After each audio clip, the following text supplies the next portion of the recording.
Hola, saludo a todos los hermanos y miembros de la Iglesia Cristo Redentor de Pemuco, de nuestra denominación Ejército Evangélico de Chile, y a todos aquellos quienes nos están escuchando a través de este video y están siguiéndonos en nuestras redes sociales. El motivo de hacer este video es especialmente por la contingencia que está pasando en nuestro país a causa de esta enfermedad, el coronavirus, por lo que hemos decidido también compartir a través de nuestras redes sociales estudios bíblicos, devocionales y sermones para que ustedes también puedan ser edificados sin la necesidad de tener que salir de sus casas. Eh, el primero de estos videos que vamos a compartir es el estudio que hicimos el día domingo recién pasado, para que así ustedes puedan estar obviamente al día con lo que nosotros vamos haciendo. Nosotros todos los domingos realizamos estudios bíblicos en nuestras reuniones, siguiendo un material muy bueno que es de una organización que se llama Heart Cry de el predicador Paul Washer, y en base a ello estamos estudiando los atributos de Dios. Llevamos ya varias semanas y el que realizamos el día domingo recién pasado fue el atributo de Dios, que es la santidad de Dios, o el hecho de que Dios es santo. En relación a eso entonces vamos a realizar este estudio acá. Vamos a hacer como una especie de resumen de lo que vimos el día domingo, para que este domingo, cuando realicemos el siguiente, ya ustedes estén también al día. Además, durante estos días vamos a estar compartiendo otros videos devocionales, algunos consejos también sobre qué hacer en este caso, ¿ya? Así que bueno, vamos a comenzar entonces con el estudio de la santidad de Dios. Lo primero que tenemos que aprender acá es que la palabra santo no es una palabra como comúnmente nosotros la relacionamos con la perfección o la bondad o lo bueno que es una persona, ¿ya? Cuando nos referimos a un santo, generalmente lo asociamos con alguien que debió haber sido muy bueno, ¿ya? Pero en realidad la palabra santo proviene de la palabra hebrea kadosh, ¿ya? Y en el hebreo la palabra kadosh tenía un significado muy sencillo, y es que significaba apartado, separado o retirado del uso común, ¿ya? Es decir, la palabra kadosh, cuando era usada en el Antiguo Testamento o por un hebreo, quería hacer referencia a algo que es diferente a todo lo demás, algo que es distinto, ¿ya? Algo que es apartado. Entonces, eso es el significado de la palabra santo, ¿ya? No significa perfecto, no significa bueno, no significa bondadoso, sino que significa apartado, ¿ya? Entonces, con respecto a Dios, vamos a comprender que el significado de la palabra santo tiene dos acepciones muy importantes. Una es con respecto a que Dios es trascendente sobre su creación, y la otra es que Dios también está relacionado con su santidad en relación a la corrupción de la creación, ¿ya? Vamos a ver entonces el hecho de que Dios es trascendente sobre su creación. La palabra trascendencia significa ir más allá, levantarse, exceder o estar por sobre algo, ¿ya? La distinción entre Dios y el resto de su creación no es meramente algo cuantitativo, es decir, de cantidades, como que Dios es lo mismo pero más grande, ¿ya? No es así, sino que es algo cualitativo, es decir, que Dios es algo en calidad o cualidad completamente diferente a nosotros, ¿ya? A pesar de lo más maravilloso que nosotros podemos observar en la creación, nada de eso se puede comparar con la hermosura y la grandeza de Dios mismo, ¿ya? Dios, por lo tanto, es totalmente diferente, separado de nosotros, ¿ya? La santidad es un atributo preeminente de Dios, y es la verdad más grande que podamos nosotros aprender acerca de Dios. Todos los demás atributos divinos, de los que ya hemos estudiado, como la Trinidad o la omnipotencia o la omnisciencia, son justamente expresiones de la santidad. Son estas cosas las que lo hacen ser diferente a nosotros, ¿ya? Ningún ser humano es, por ejemplo, omnisciente, omnipotente, trino, sino que solamente Dios. Y el hecho de que solamente Dios sea algo es lo que lo hace santo, ¿ya? La santidad de Dios significa que Él trasciende la corrupción moral de su creación y que está separado de todo lo profano y de lo pecaminoso. Dios no puede pecar, no se complace en el pecado, ni puede tener comunión con el pecado, ¿ya? Lo que entendamos del atributo de la santidad de Dios influenciará también cada aspecto de nuestra relación con la santidad de Dios y con Dios mismo, ¿ya? Es decir, si nosotros entendemos que Dios está totalmente separado y apartado del pecado y que Él aborrece el pecado, vamos a tener una relación diferente con Dios. ¿Ya? Y eso obviamente va a generar alguna reacción en nosotros hacia Dios mismo. Es importante entender que la santidad de Dios es intrínseca de Él, ¿ya? Es decir, es parte de su naturaleza, es parte de su esencia. Para Dios ser santo no es una cualidad o atributo que Él haya adquirido de un día para otro, o algo que dijo, ya, hoy día voy a ser santo. No, para Dios la santidad es algo que está en su propia naturaleza. Desde la eternidad misma, desde siempre Dios ha sido santo. Dios tendría que dejar de ser Dios para no ser santo. O no puede un día Dios no ser santo y el otro día sí y el otro día no. Dios siempre va a ser santo. ¿Ya? En la antigüedad los nombres de tanto de las personas, cosas o lugares tenían una relación con alguna cualidad o característica de aquello que poseía el nombre. ¿Ya? Para Dios también es similar. Por ejemplo, si vamos a Éxodo capítulo 3, versículo 14, y aquí usted lo puede buscar en su Biblia, yo lo tengo acá. Éxodo capítulo 3, versículo 14 dice: Y respondió Dios a Moisés: Yo soy el que soy. Y dijo: Así dirás a los hijos de Israel: Yo soy, me envió a vosotros. ¿Ya? Con esto lo que Dios quiere hacer notar es que Él es tan separado, tan distinto de la creación y de todo lo conocido, que cuando Moisés le preguntó que quién era Él, Dios con lo único que pudo compararse fue con Él mismo, con Dios mismo. ¿Ya? No había nada con lo que Él pudiera decir: yo soy como la montaña o yo soy como el sol, porque todas esas cosas están totalmente por debajo de Dios. Ya como veíamos, Él es trascendente, es decir, está por sobre todo. Entonces no hay nada con lo que Él pueda compararse. ¿Ya? Por eso también es una de las razones por las cuales Dios mismo, después cuando le da los 10 mandamientos al pueblo de Israel, le dice que no se hagan imagen ni semejanza. ¿Ya? Porque Dios no puede ser comparado con nada. ¿Ya? Excepto la única forma en que nosotros podemos comparar a Dios con algo es con el Hijo. ¿Ya? Dios se hizo carne, Dios se hizo hombre y descendió a la tierra en la forma del Hijo de Dios, en Cristo Jesús. ¿Ya? Y es a través de Cristo que nosotros podemos conocer al Padre. ¿Ya? Tenemos relatos de la vida y obra de Cristo, por lo tanto, Cristo es la imagen de Dios. ¿Ya? Pero nada más, porque todo lo demás es creado. Con ninguna otra cosa nosotros podemos comparar a Dios y decir: Dios se parece a esto o Dios es semejante a esto. El Hijo es aquel que nos ha revelado al Padre. En el Salmo 111, versículo 9, también nos revela algo sobre la santidad y el nombre de Dios. ¿Ya? Salmo 111, versículo 9. Y dice: Redención ha enviado a su pueblo, para siempre ha ordenado su pacto. Santo y temible es su nombre. Y aquí vamos viendo entonces cómo Dios dice que su nombre es santo y temible. ¿Ya? Vamos a ver que la santidad de Dios es preeminente y trascendente, como ya lo hemos mencionado antes. La santidad de Dios es preeminente, es decir, es el hecho de que es el atributo divino que se declara y se explica con mayor frecuencia en las Escrituras. ¿Ya? No hay otro atributo divino que se mencione tanto como el hecho de que Dios es santo. ¿Ya? Vamos a ver, por ejemplo, en Isaías capítulo 6, versículo 3, y dice así, Isaías capítulo 6, versículo 3.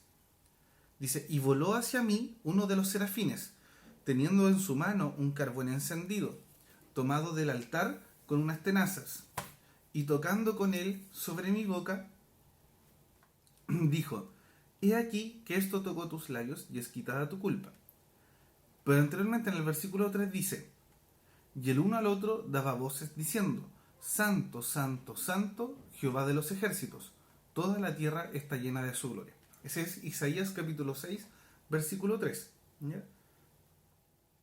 Y Apocalipsis capítulo 4, versículo 8, Apocalipsis es el último libro de la Biblia, dice: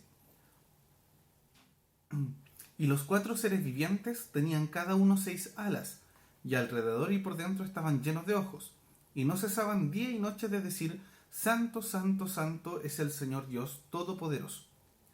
En estos dos versículos nosotros hemos podido ver algo muy importante y relevante que le va a ayudar a comprender a usted.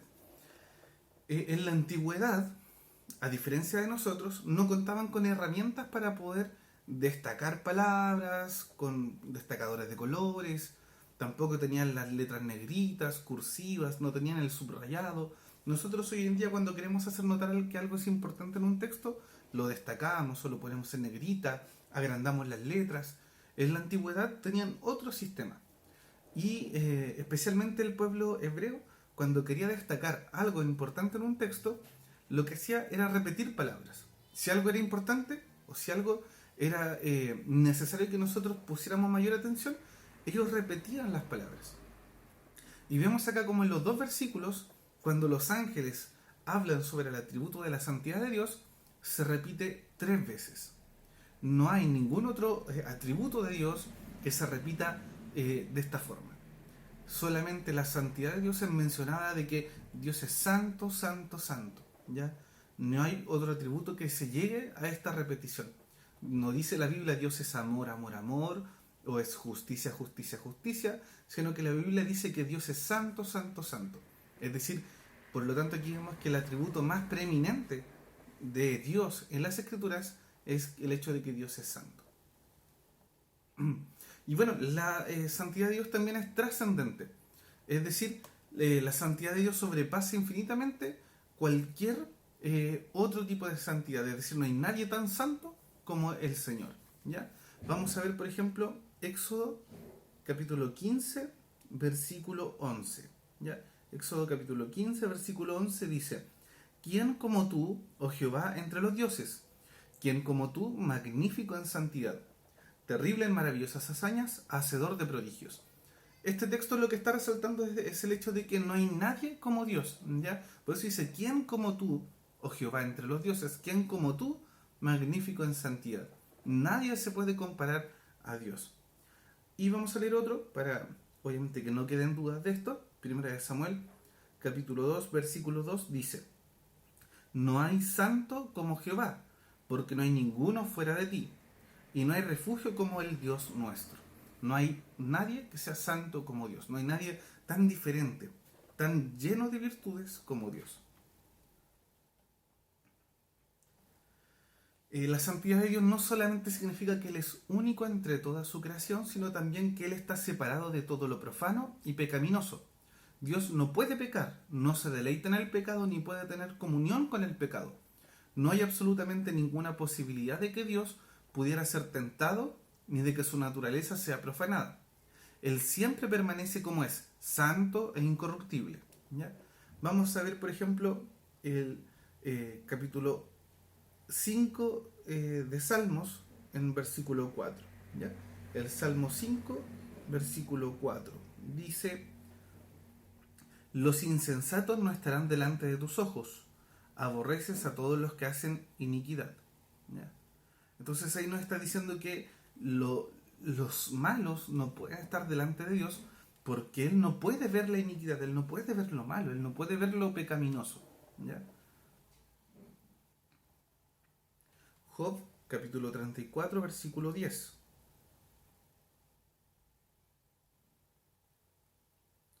Dice: Por tanto, varones de inteligencia, oídme, lejos esté de Dios la impiedad, y del omnipotente la iniquidad. ¿Ya? Eso nos deja claro que obviamente Dios no quiere tener cerca lo malo. ¿Ya? Ahora, la santidad de Dios no solamente significa que Él es único entre toda su creación y que está separado de todo lo que contradice su naturaleza, es decir, el pecado, sino que también significa que Él no puede gozarse del pecado. Dios no es neutral o apático con relación al mal. Es abominación para Él, es decir, algo malo, algo que provoca repugnancia en Dios, el pecado. Él odia todo lo malo, pero con una pasión santa. Vamos a ver lo que enseñan algunos pasajes en relación a esto. ¿Ya? Deuteronomio, el libro de Deuteronomio, capítulo 25, versículo 16, dice: Porque abominación es a Jehová tu Dios cualquiera que hace esto y cualquiera que hace injusticia. Es decir, Dios, como es un Dios justo, Él aborrece al que hace injusticia. ¿Ya? Y vamos al Salmo capítulo 5, o el Salmo 5, versículos 4 y 5. ¿Ya? Dice, porque tú no eres un Dios que se complace en la maldad, el malo no habitará junto a ti, los insensatos no estarán delante de tus ojos, aborreces a todos los que hacen iniquidad. ¿Ya? Hay un dicho muy popular que dice que Dios ama al pecador pero aborrece el pecado. Pero a la luz de los versículos que acabamos de leer, no es solamente que Dios aborrece el pecado, sino que también está enojado y aborrece al que comete pecado, al que comete iniquidad. Dios también lo aborrece, ¿ya? Y cuesta un poco comprender esto, porque también debemos conocer el hecho de que Dios es amor. Entonces, ¿cómo podemos conciliar la verdad de que Dios aborrece el pecado, aborrece al pecador, pero también hay textos que hablan del amor que Dios tiene para con los pecadores? Tenemos que conocer entonces que aunque la ira de Dios se revela contra el pecador en un justo juicio, Él ha demostrado también su amor para con los propios pecadores, enviando a Jesús a morir por las mismas personas que solo merecen juicio. ¿Ya? Hay un genuino amor aquí de Dios hacia todos los hombres. Y este amor se manifiesta en innumerables maneras. ¿Ya? No solamente uno muestra amor cuando aprueba todo lo malo que hace una persona, porque de hecho eso no es un verdadero amor.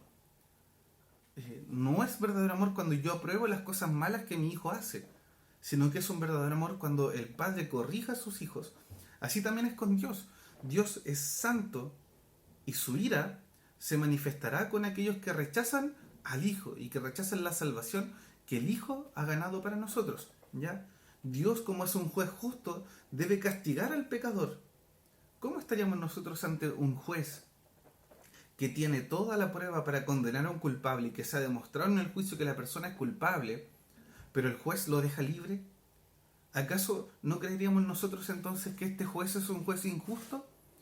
Bueno, Dios es un juez justo, es el juez más justo que hay, por lo tanto Él no puede dejar al malo sin castigo.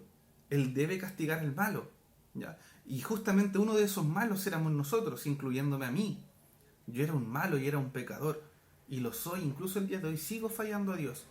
La diferencia es que yo he depositado mi fe y mi confianza en Jesús, aquel que vivió la vida que yo no pude vivir y murió por mí para que yo no tuviera que morir.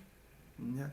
Y si bien es cierto nuestro cuerpo un día va a morir, nosotros tenemos la esperanza, tenemos la fe, nuestra fe depositada en la obra de Cristo, porque Él ahora ha ganado la salvación para nosotros. ¿Ya? Yo le invito entonces a pensar en este hecho, el hecho de que nosotros somos pecadores, que somos malos delante de Dios, pero también a la vez Dios nos ha dado la salida a través del regalo maravilloso de su Hijo Jesús, que murió en una cruz, no mereciéndolo, porque el que debía estar en la cruz era yo. El que debía estar ahí en la cruz éramos nosotros pagando nuestros pecados. Pero por el contrario, como nosotros no podíamos salvarnos, Dios envió a su Hijo a morir por nosotros, tomando mi lugar en la cruz, tomando mi pecado, cargándolo Él. Y ahora por eso, por esa obra tan maravillosa, yo tengo acceso y he sido reconciliado con Dios. Por lo tanto, soy librado del juicio de Dios. Qué maravilloso es eso. Ese es el estudio que teníamos para compartir el día de hoy, que es el estudio que realizamos hace unos días atrás. Y la próxima semana, bueno, en realidad este domingo, vamos a estar hablando cómo debe ser nuestra respuesta como creyentes ante la santidad de Dios. Si le ha gustado, le invito a acompañarnos este domingo a las 7 de la tarde por la transmisión que vamos a hacer también del estudio, nuestras reuniones, y próximamente, cuando ya todo esté recuperado y las cosas estén mejor en nuestro país, vamos a poder también realizar las reuniones nuevamente de forma presencial, así que lo invito a acompañarnos. Si tiene algún motivo de oración, también es libre de escribirnos por un mensaje privado a través del Facebook, del correo electrónico. Nosotros nos ponemos a su disposición y a su servicio. Que Dios le bendiga y hasta pronto.